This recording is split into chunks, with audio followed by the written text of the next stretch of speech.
Hi, everybody, and happy Tuesday. Welcome to Disrupt Your Now with me, your host, Lisa Kipps-Brown. I'm sorry that I missed last week, but I was in Austin, Texas at Steve Sims Speakeasy. Sorry, I got all tongue twisted. So I wasn't able to do my show last week. But tonight, before we get started, I want to let you know about an event I'm going to be speaking at on December 2nd in South Boston, Virginia. Let's see, it's from 6 to 7:30 p.m. on December 2nd at the SOVA Innovation Hub. My friend Keith Washow's Startup Summit is having this event. We're going to have a mixer at the beginning, networking, free beer from the new local distillery, networking, and all that good stuff. And then I'm going to be speaking about disruptive thinking, disrupting your now. So want to check you out. Oh, I'm going to paste let me see. I'm going to paste in here. Oh, shoot. Sorry. Wait a minute. I'll have to grab it back up while you're talking, Terry. I want to paste in a link to it. So y'all check the comments in a little bit. So I want you to meet Theresa Etheredge, my friend who started intHRaction, a really cool HR platform, basically. I'm going to let Terry describe it in a minute, but I think it's so awesome because her background is in larger corporations. And a lot of people who work in the corporate world can't imagine themselves being an entrepreneur because it's such a different world. You don't have all the bureaucracy. And so a lot of times people are so ingrained in that, they can't imagine being out on their own. It's almost overwhelming. So Terry, welcome to the show, and tell us a bit about your background and about your company before we get into it. I would love to. So thank you for having me, Lisa. This is really exciting. I told you I've never done anything like this before. So super excited to talk about people. A little bit about me. I did spend my career in the HR profession. I had 18 years at an amazing company here in Atlanta called Coca-Cola, which was unbelievable experience. And then I spent 10 years with probably the most amazing company I could ever imagine, which is JM Family Enterprises. South Florida. And so people have asked me a lot, like, why would you leave something so wonderful? And it really came down to, I love HR. I love the profession itself, but it's a profession that it has moments for, the people that are in it to really struggle with having influence and having an impact and adding value. And one of the things that I loved and wanted to do more of was the strategy. I really wanted to have some positive impact for people. Yeah. And my years kind of gave me that experience of what did people struggle with the most? And it really came down to data. So many decisions were being made without the right kind of data, inclusive data, real-time data. And I wanted to have impact there. And so I luckily knew an individual who has been the most amazing partner I could have ever thought of. He's a genius in the technology space. And so when people say to me, how did someone go from HR to, technology company? That usually doesn't happen because I definitely wasn't a technologist and really didn't have a concept of what it meant to be an entrepreneur. But I had the passion for, this has been broken for so long and somebody needs to fix it. And so by finding this amazing partner, I said, if we take the knowledge I have and the skills that you have, could we build something that would have impact? And luckily he said, yes, but I don't want to just automate something. Yeah. Take HR stuff and then just let's make it, a better clipboard kind of thing. But if you genuinely want to go in and try to disrupt and do something that will have, long-term impact for people, for organizations, then yeah, I'm in for that. So we spent an entire year and all we did was talk about all the practices with people. Wow. What was broken? What worked well? Where could we get data? Where did data even matter? And then we built a technology around that, but with a lot of thoughts in mind, being it had to be easy. It had to be simple. It had to be valuable enough that people would want to do that. So that is how we came up with intHRaction. And the name kind of came from what we believe is who knows best about the work that you do than the people you interact with every day. And so typical traditional types of performance management come from the manager, the hierarchy down. Yeah. We wanted something that was inclusive, because in my HR experience, what always seemed to happen was someone would come in with a problem, or managers would be challenged with something. And when we got to talking about it, we were going retro. Let's go see why this happened 6 months ago and what led up. Oh, yeah. Yeah. And so we wanted to build something that was real time. Every employee, we believe, should know how they are perceived in the organization, the goals that they have in the organization, and how they're performing to those. And we just don't have that kind of data. So 75% of the data I had in HR came from recruiting practices. Okay. So I knew what jobs we had open. I knew who applied, that kind of data.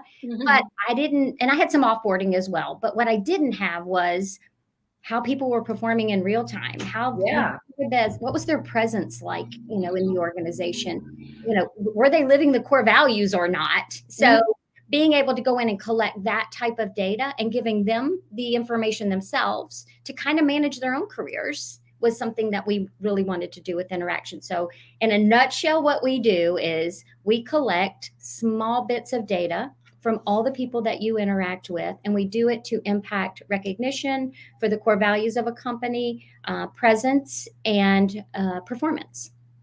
So I love it. Terry, there are so many lessons to unpack in just how you got started.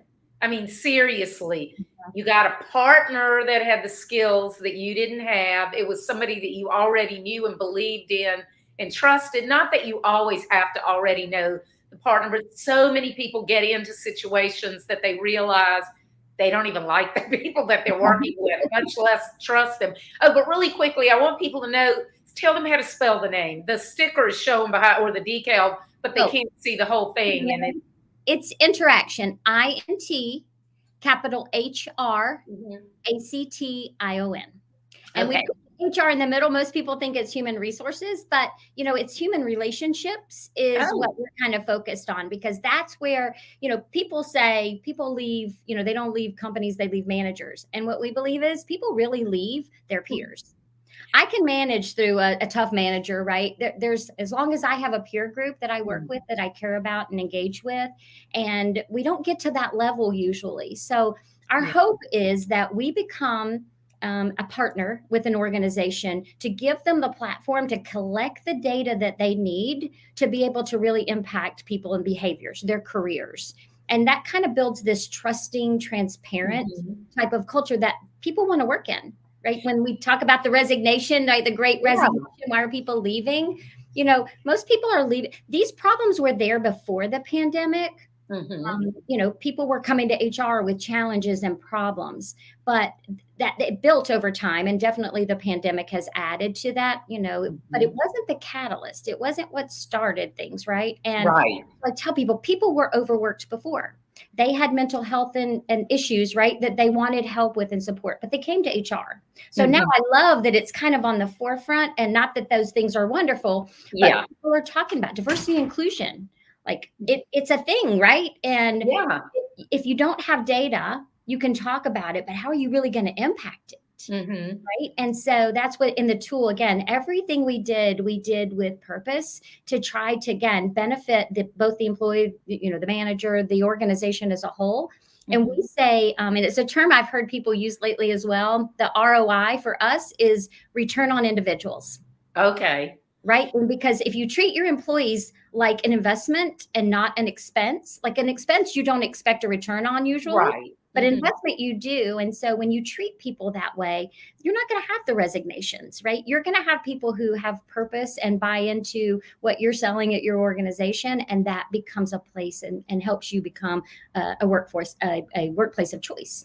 Yeah, I was going to say, and then you handily said it, that when you hire somebody, you have already invested a lot in them by the time you get them, by the time you even hire them, much less by the time they actually get into the job. And so it's in the best interest of the company and the employee to find out where is the best place for them, where are their skills most valuable to them and to the company. And I always say everybody is an entrepreneur, but we're entrepreneurs and employees are intrapreneurs because their career is their business.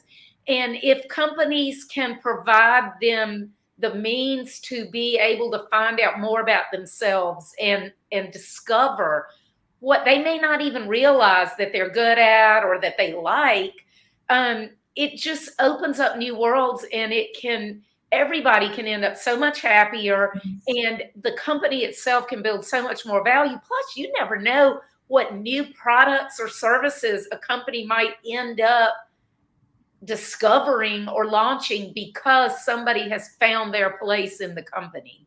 And that was me, right? I moved, again, doing different roles in HR. But my last role was with the strategy team. And so we were really future focused on what does the future of work look like for our organization. Mm-hmm. And I loved it. It was like, I told one person, I worked with an amazing group of people.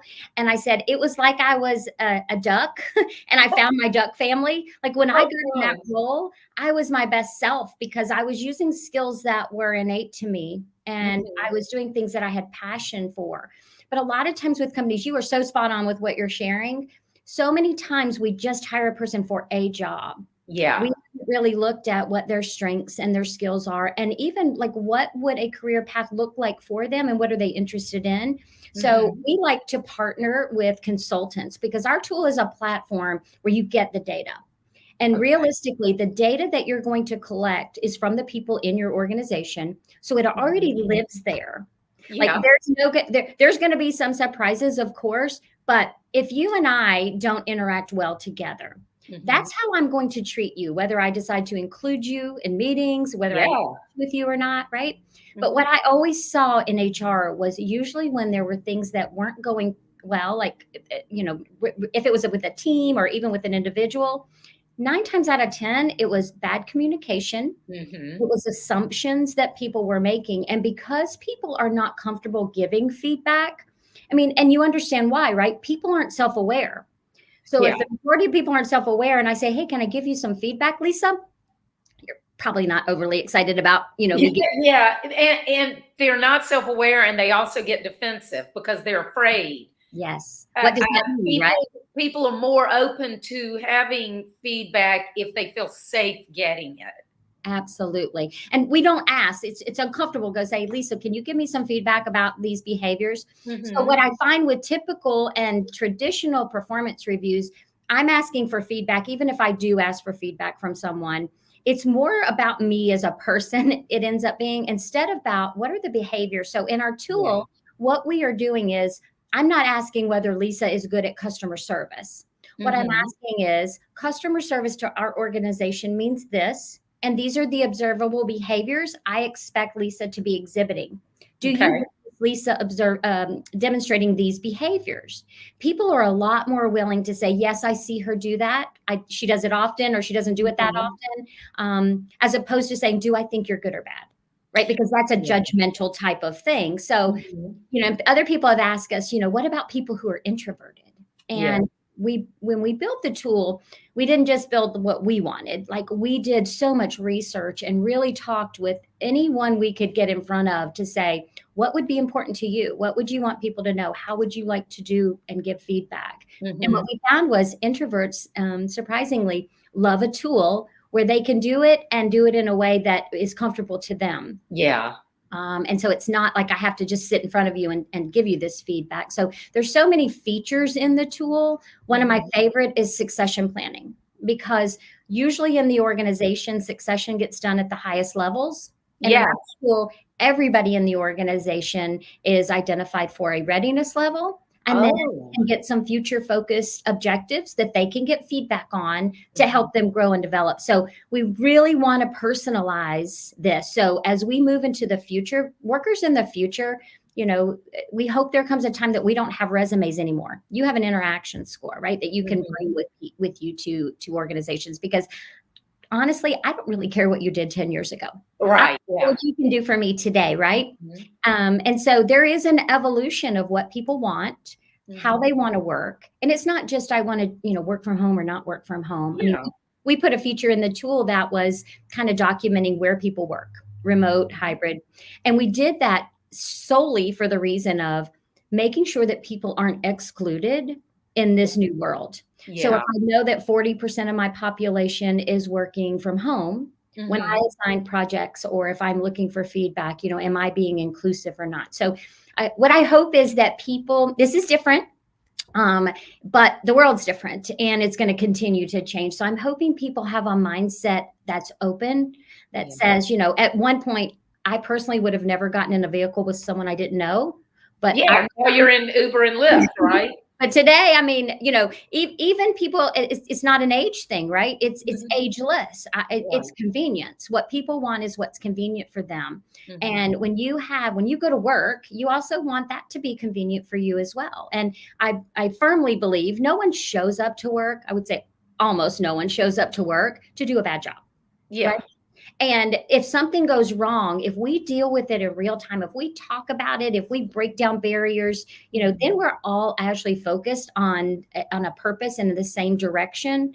That's where people want to work, right? That means I went home, I went to work, I fulfilled myself there, and then I get to go home to my family at the same time. So true. And when you don't provide that atmosphere for people to be able to go ahead and communicate and get all that stuff out, what happens is employees get more and more disillusioned. So then when new people come in, it's like they infect them with their old attitudes.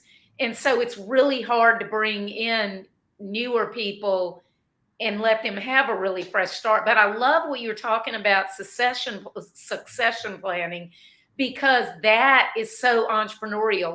A business owner like yourself, at some point, if you haven't done it now, at some point, you're going to be looking at an exit strategy or whatever, like who can take over when I'm ready to either leave, sell, or just work less or whatever. And so that's an example of where companies, regardless of how big they are, if they think entrepreneurially within the company, and they're providing those career paths for people, those entrepreneur career paths for them, then the entire organization starts thinking entrepreneurially. Right. We say, we want people to take, responsibility for the trajectory of their own careers. Yeah. But how can you do that if you don't have great goals and objectives? You don't know how you're performing or whether, you're going in the right direction. And what does a future career look like for me here? And, what's interesting to me is we give feedback on everything. If I go to a restaurant, I can give feedback. If someone comes to put the roof on my house, I'm going to send some feedback, right? It's something we do, but in a corporate type environment, it's like the manager down, or maybe there's some good tools out there today that you can actually start to solicit some feedback. I think what's unique about our tool is we wanted it to be consistent. We wanted it to be real time. And so you find this value in, I'm not selecting who can give me feedback. If you interact with me, there's going to be an opportunity for you to provide feedback. And then the tool's got, definitely some great machine operations in it that are helping you to be able to do that in a way that it does it for you. It's not a heavy tool that I have to go send surveys to somebody, or the system runs on its own. Okay. So explain to us how that works then. So if you and I are working together, or you're we're in different departments, and for whatever reason we have to interact, is it like when you go to customer service and at the end it has the thing that's like, how would you rate this, blah, blah, blah? Or is it something that's more subtle? How does that work? So we have multiple options in the tool for how it works. But the simplest kind of way I'll explain it is, with the interactions, we connect to calendar systems, scheduling systems, however we know that they interact. And then to say, for example, it's through a calendar system. So you have meetings in your organization. The system would connect and then say, Lisa and Terry, we just had a meeting. And you have two options. You can set the system up to say, at the end of every meeting, if you don't interact that often, I would like for you to give feedback on the presence. I'm not looking for you to say, how is she performing at her job, but how did she show up? Was she engaged? Was she contributing? So you start to get some sentiment and feelings around presence. Yeah. Then the system says, okay, after so many interactions, now we've interacted 10 times, 20 times, whatever your organization sets. Now the system will automatically send you one of my objectives, and it'll Okay. say, Lisa, one of Terry's objectives is empathy. Here's what empathy means. Here's the observable behaviors. Do you see her do this? Single click. So it's as easy to do it, to click it as it is to, not do it. Yeah. But the value of that is you're collecting that from everybody. So you literally will spend, on average, a couple minutes a day giving the feedback. But in return, what you get is all of this data for you to realize. So some great wins or some examples would be, you're in a meeting and somebody's in the meeting and they are taking notes, but everybody else in the meeting assumes that you're on Amazon and you're buying shoes, right? And so they disengage from you. They talk about you. They don't invite you to the next meeting, right? There's these assumptions that are made. But if you got feedback afterwards that said you were disengaged, you would be able to go back and say, hey, not for nothing. Just want to let you guys know I have to take notes. It's just the way my brain works. Right. Then nobody assumes anything negative about you the next time. And it teaches that person that the next time they're in a meeting to just say up front, I always take notes on my phone. So I always tell people, I use my phone to take notes. I'm not texting. I'm going to be writing, because that's the way I take notes. And that way they're not going, what the heck is she doing while I'm talking? That's beautiful. Yeah. And most people don't. But if you want that transparency, right, it's the feedback you need. So you can dial back the number of times you're doing these interactions, right? Because some people say, well, what about feedback fatigue? The truth is you do it so infrequently and it's so quick that, we've talked to a lot of people, especially newer generations, and they're like, oh my gosh, I want the feedback. If the average person spends 2 to 2.5 hours a day on social media, I think it's a lot more than that, but we'll go with 2.5 hours, right? If you were to just give a couple of minutes a day to the people that you worked with, imagine the relationships that start to build. And again, I need the feedback. I want the feedback because I want to do my best. Because if I do my best, it benefits you. It benefits the organization, right? It's So do people have to feel like if they say something negative, do they have to feel like the person is going to know they said it? Or how do you build that in so that people aren't afraid to be honest? Absolutely. So it is anonymous. Now, if you have two people right in the meeting, obviously I'm going to know it's you, right? And again, it typically what you'll see is so the person doesn't know who said it or what they said, because you have the option always to give additional feedback. If somebody did something super amazing, you can type in some very wonderful things. And the value of that is when you do that, something goes immediately to the manager to recognize, hey, nice. Awesome happened. You might want to, reach out to Lisa, or hey, Lisa was doing something extremely disruptive. You might want to check on it. I like good disruptive. I'm joking. Right. But the tool, again, the manager can and see who gave the feedback. And again, it's all for the intent of, helping people. If there's a behavior, right, that doesn't align with someone else, if you can talk about that, and this is where you start to get people understanding who people are. Like I love assessments, but I love them for the reason if you and I don't think the same, if we don't behave the same, we're probably not going to interact well. But if you understand how I think, learn, and behave, right, then you're not going to say she doesn't like me or, she's just not somebody I'd like being around. You start to understand, hey, this is how I think. That starts to build inclusion. People want to work where they feel valued for themselves. Well, it's hard to do that if we don't know you. And so that's right. Build a culture that's what it thrives on is, I don't have to tell you everything about my life. What I want to talk to you about is, how do I like to be motivated? What are some of the behaviors that are, instinctual for me? What are these cognitive behaviors?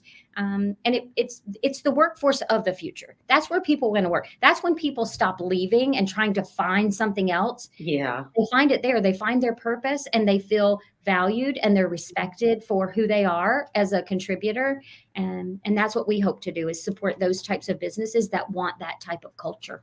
And I think it's great about the focusing on behavior, because as you mentioned earlier, I believe so many companies are like, you do this, you do this, you do this report, blah, blah, blah. It's just a list of things. Tasks. And tasks.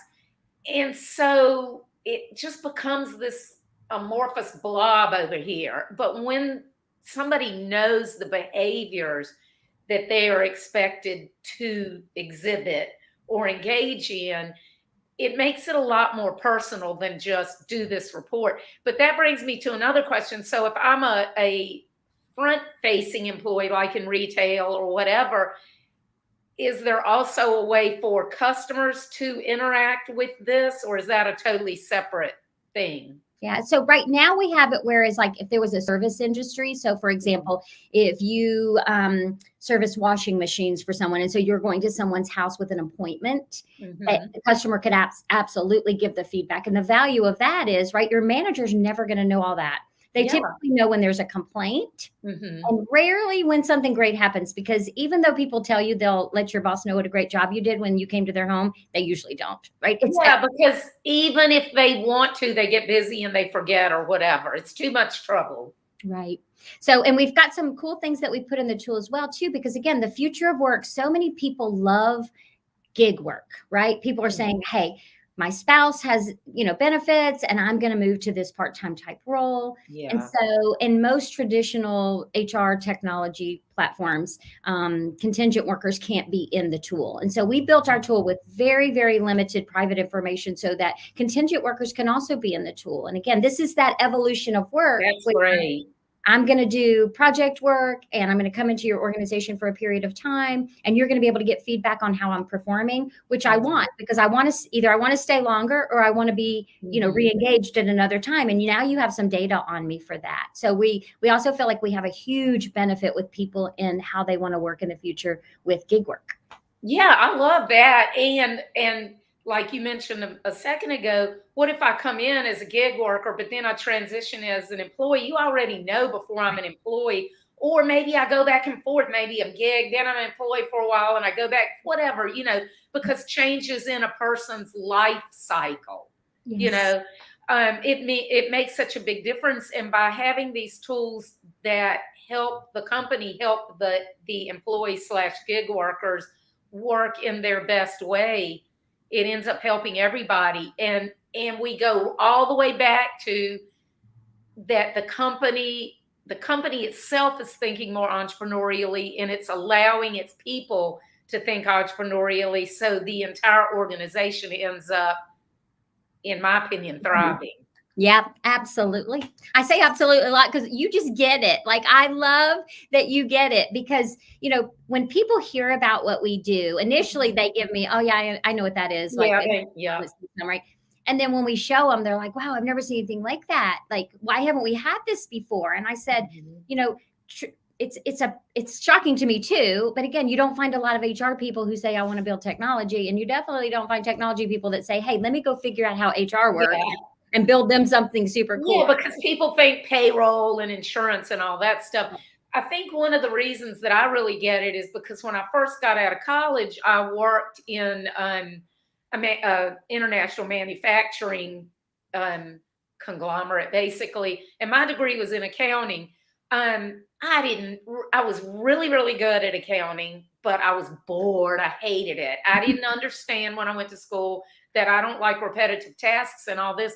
So I was just so miserable because I was in the controller training program. But what happened is, it's like you'd have 2 or 3 days a month that you work really hard, and the rest of the time you're bored to death, except during the budget time of year or whatever.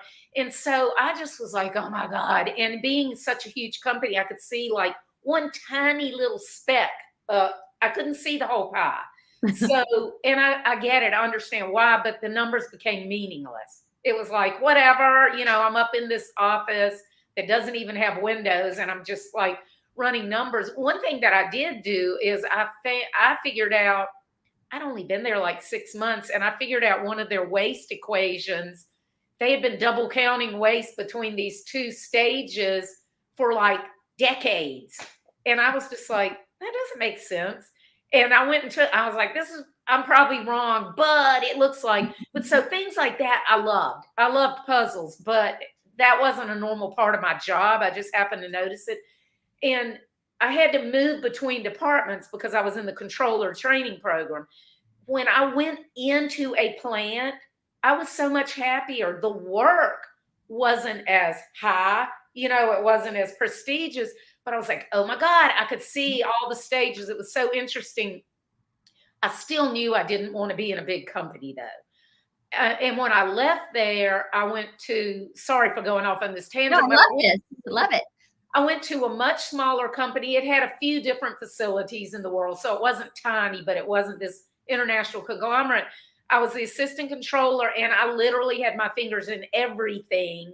And I could walk right out into the manufacturing floor, just everything. I worked my ass off so much longer hours, but I was so much happier. You loved it. Because the numbers meant something. It wasn't just numbers. And I know there's some people that are like, ooh, they love those numbers. I love math, but I want it to mean something. And so that's why now that second job I told you is the last really corporate job I was ever in. That was in the 80s.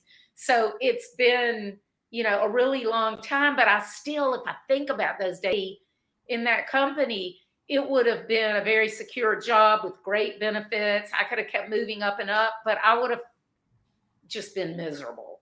It happens to so many people, because if you look at your career and how you get started, sometimes, maybe your mom knew somebody at a company and you got an interview, and I've asked so many people, what were the steps you took to get where you are? And sometimes they're like, oh my gosh, like sometimes people just said to me, hey, do you want this other job? Or, not everybody has this major roadmap planned out for themselves. And so you look back one day and you're like, how did I even end up in this job? That isn't even what my degree is in. Yeah. 9 out of 10, right?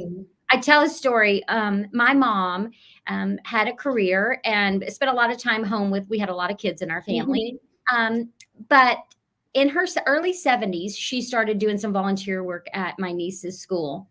That was her dream job. Like she didn't even, it was a Montessori school, and she started just volunteering. Like in the morning she would get there and she would help the kids getting out of the car, and she was hugging the kids, and they were like, hey, Mary Jo, you can't really hug the children. And she's like, okay, well, you don't pay me and I'm going to keep hugging these kids. Some of these kids might need to hug today.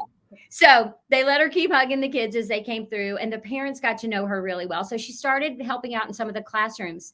By the time she was, I think, 72 years old, she had her own classroom without a degree in education. She had her own classroom, and she was so happy. And she passed away unexpectedly when she was 74 from a heart aneurysm. But right before that, I said to her, you seem the happiest I think I've seen you, and I don't know when. And she said, I found what I was meant to do. I know. And I'll start crying. I'm going to cry. But what was so beautiful, I still think about those moments to say that what if she had known that when she was young in her life? Don't get me crying. I'm trying not to cry. I felt so blessed to know that like she found that thing that was her. And every person deserves to know, like, what do I want? What am I passionate about? And what am I great at? Because what usually happens with people is you are good at something sometimes. And so you aren't passionate about it. Right. Like me with accounting. Right. And so they knew you were good. So guess what? They give you more and they give you more. And so now you're overwhelmed with all this work you're good at, but you don't have passion for. This is the burnout for people. This is the I'm out of here kind of thing. So what if companies actually said, I want to know what matters to you and where you want to go. And I want to help you get there, but I want you to get there here. Like you said, the investment I've put into you it is worth it for me to want you to, one, be happy and engaged, because again, that's a return back to the business, but it's wellness. It's, it's for sure. Right. It's what's right for people. And that brings up two things. So first of all, not only was your mom happy, think of all the lives she touched. Probably a lot of kids, maybe even from homes that they got to see their grandparents once a year, or okay, I got to quit talking about her. I know.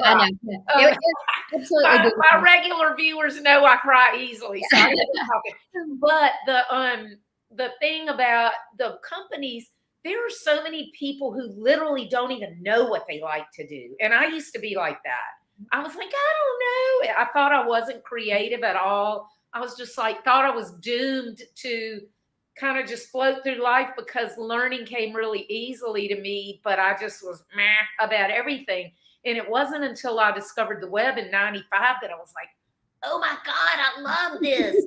And that's when I realized that I could take like all the disparate pieces of my background and pull them together, accounting, entrepreneurial, everything, the love of math, because that goes with the logic of coding, because back then you actually had to code the website, and shopping carts and whatever. But I literally, if you had asked me, if you had said, what do you like and what do you not like, I would have not even known.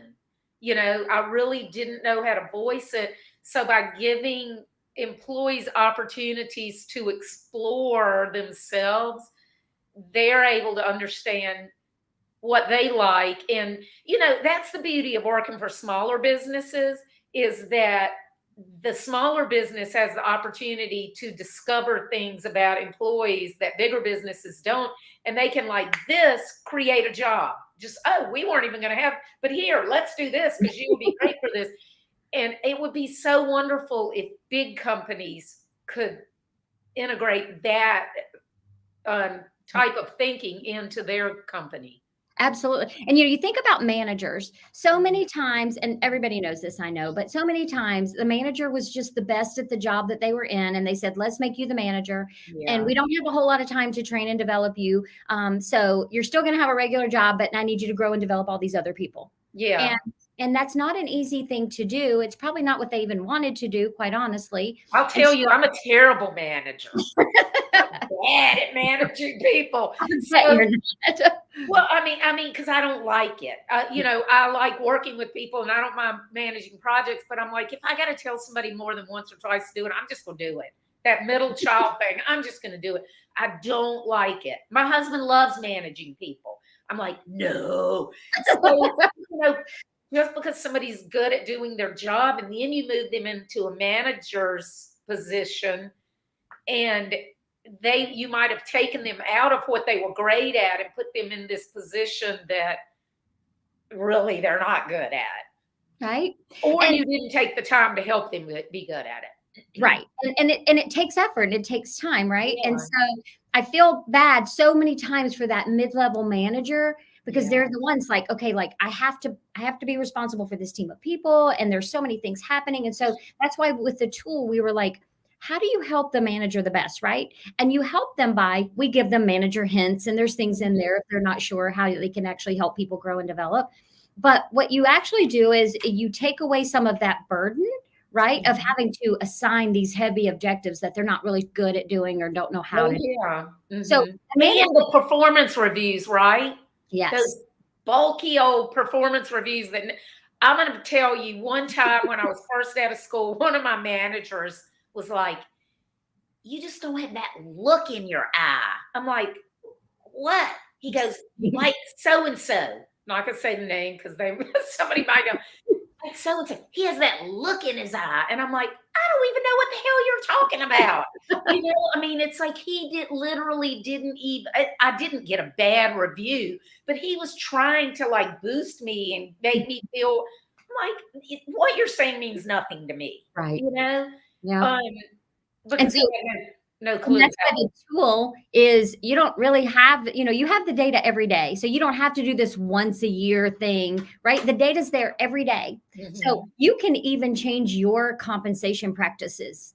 One of the reasons that in a performance review process, you give a merit increase based on how you did for the whole year. Mm-hmm. So many times that's a surprise to people. They're frustrated with it. 95% there's been so many studies done, but 95% of employees and managers dislike the process. Yeah. Even if you're going to get a great review, the anxiety that it causes and the stress, because you probably haven't had very many conversations along the way. Mm-hmm. If you had that data all year round, talking about disrupting, you can actually say, okay, we're going to pay people fairly. So if you're an accountant, every accountant in the US, Canada, doesn't matter where you live in the world, everyone's going to make $40,000. I should say an accountant's going to make $80,000. Now, what I can do differently is I can reward you for your performance Again, I can do that weekly, monthly, yearly, however I want to do it. But I will pay you differently for the performance that you had throughout the year. And then I can incentivize you differently too. So as an organization, I can say, we value longevity here. So we're going to pay profit sharing and a pension plan. Mm-hmm. Or I need to incentivize people to live in California. And so I'm going to pay an additional $20,000 because of cost of living. So you get to make choices about how people are compensated. But fairly, everybody that's an accountant in this company makes $80,000. That's when you start to impact diversity and inclusion and equity, right? Because you're starting to say, I pay fairly for the job. I'm getting feedback from everybody that you work with in being able to determine how you perform to the objectives that we set. Right? It's engagement and behaviors.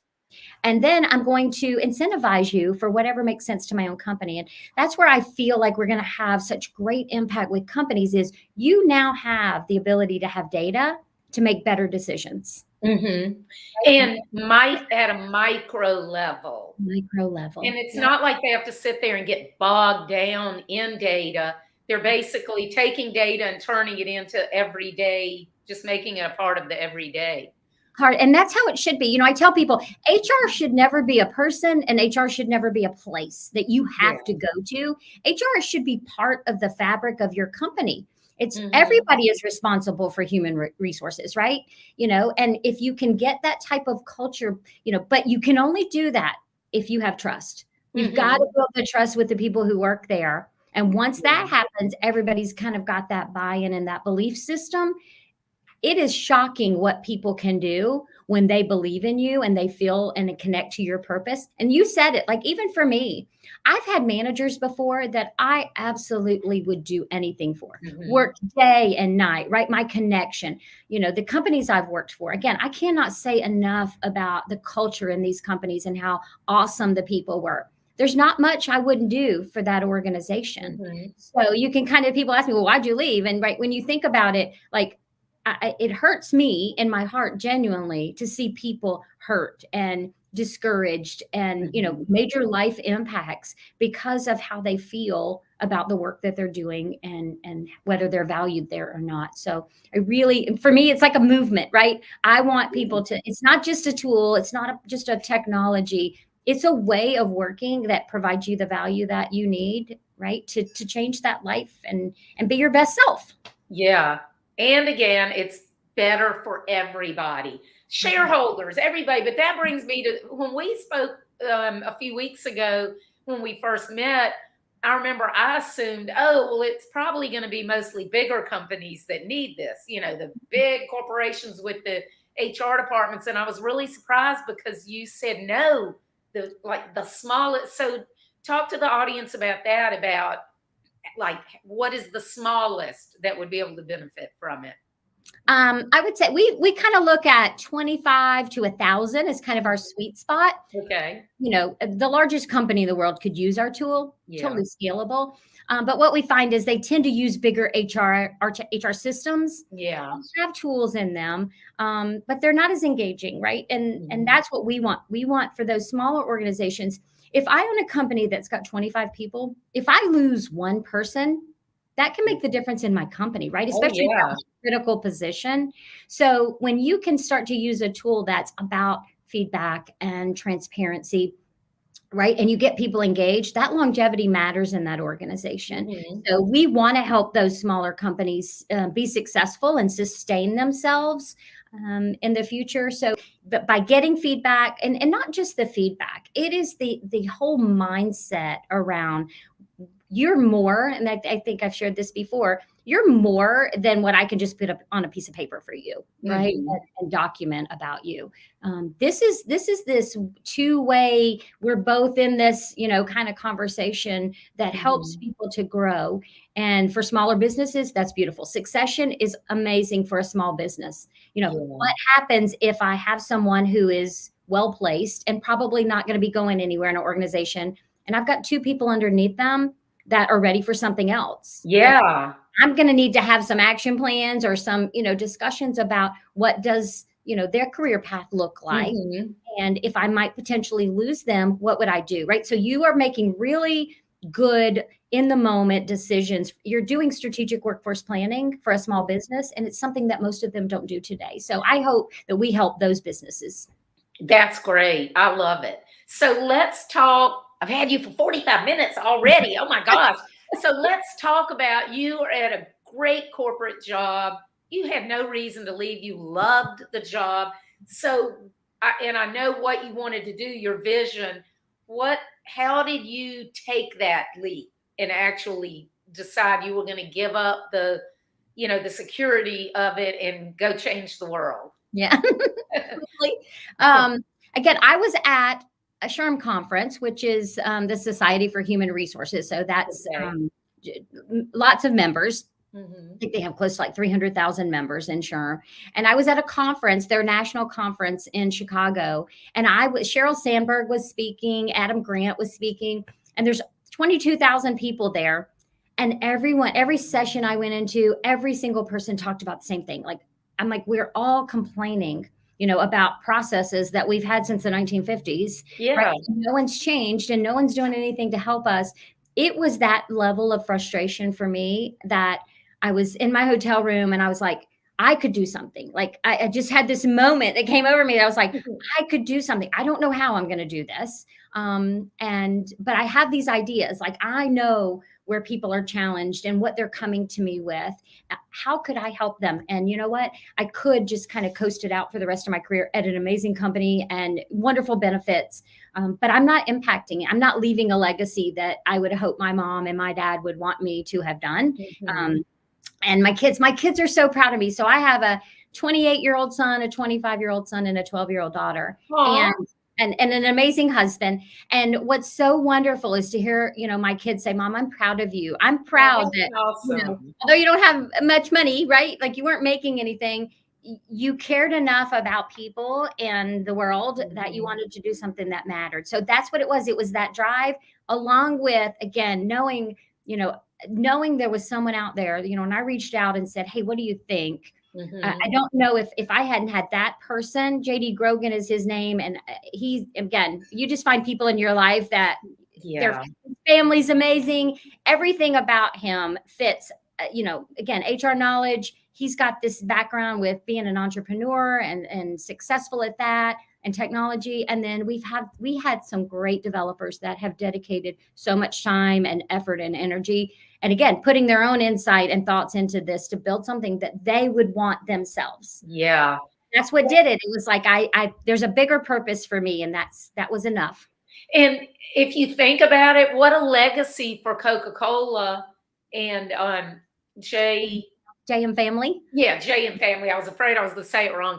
What a legacy for those two companies that someone who worked for them, was able to take all that experience, not that they're the ones that did it, but all the experience that you accumulated there and the things that you learned and that you were able to turn that into helping so many HR departments. I mean, I think that's cool for them. And I am forever thankful and blessed. They're two amazing companies. The people there, again, so many friends and former coworkers, right? You still talk with. Everybody's been super happy for us. Definitely want us to be successful. So again, I couldn't be more thankful for the life lessons I learned, right? Yeah. Family support system. My mom and dad were absolutely the best. They wanted us to discover everything, to learn about different cultures, different individuals, different businesses, like just to learn. And so taking that to say, I want this product to be inclusive. I want it to be something that everybody can benefit from and find value in. So I'm fingers crossed.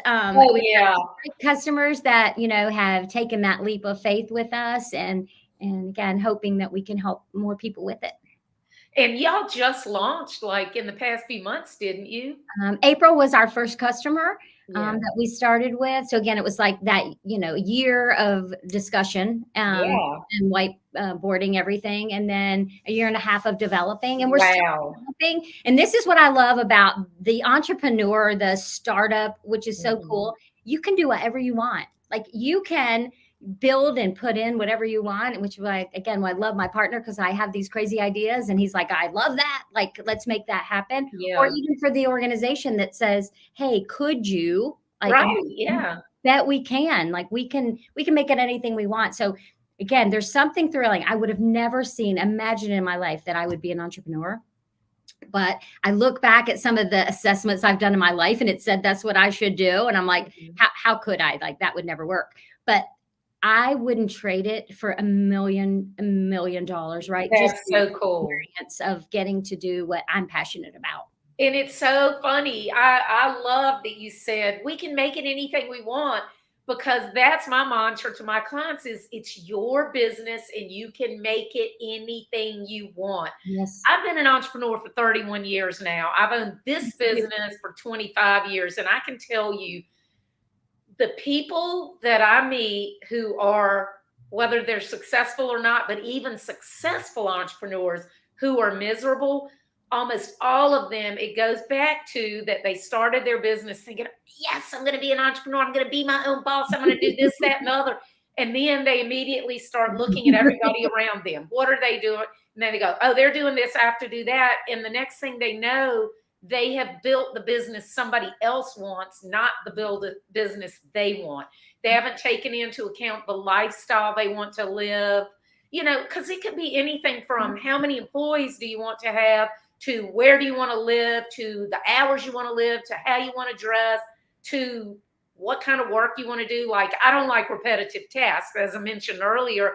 So we have clients that we do things for on an ongoing basis, but I really prefer to train our clients in how to be in control of their own thing. Then if they want us to do it, okay, but they don't have to.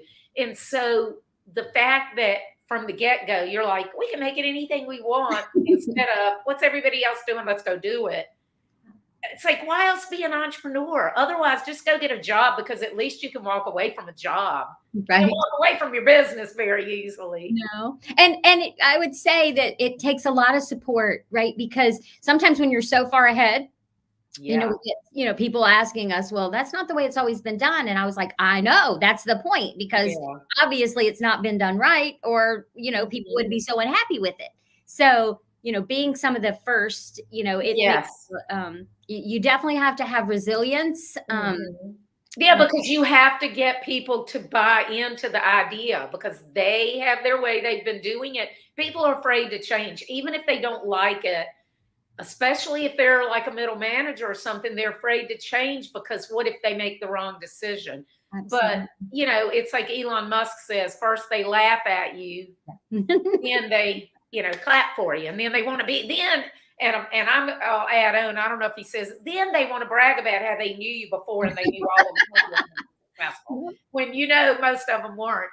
But it's very hard to be the flag bearer, and people don't realize how lonely being an entrepreneur can be if you don't surround yourself with good people. Even if they're not your partner, it's obviously really important to have the right partners and employees, but also if somebody's a solopreneur, they still need to surround themselves with good people who can push them and support them. Yes, I have been so fortunate.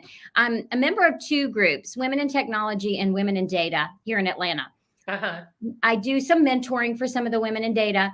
I love it. I mean, it has truly been, you meet people on LinkedIn and do some things. I highly encourage anyone, get involved with local groups. There are so many people, one, that you can learn from, but surprisingly, like, they want to learn from you too, and for me, Women in Data has been so awesome, because I'm not and wasn't a data person. But what I've been able to bring to the table was some of the leadership. There's so many women today who don't have confidence when it comes to that whole people analytics data space. And those are the things that they want help with. So I completely love that you said that, because if you are an entrepreneur, you do get in those phases where, like, I'm so used to being around so many people and bouncing ideas. My partner's great and the people that we have here are wonderful, but I love having that extra connection with other people. There's nothing like face to face. I just got back from a conference. Well, I think I mentioned earlier, just got back from a conference in Austin with Steve Sims, the Speakeasy. And, you know, I've been going to them for 3 years. So every time I go, there are people that I've met. I meet new people, but I also see people that now I've known for 3 years. And he always limits it to 40 people. So it's an intimate group, but old friends, new friends, and it's just nothing like being with people in person. So, all right, Terry, tell everybody how they can find out more about you and the company. So intHRaction.com. Again, it's intHRaction.com. Our website there's a couple tabs up the top, and there's something we put in there kind of unique. There's a tab at the end that says ready. And if you look at that, there's 9 questions that organizations can look at to say, let me rate myself and my organization on where I am to kind of see, would we be a fit for you? But it gives tons of information about who we are, what we stand for, and what the product is. That's great.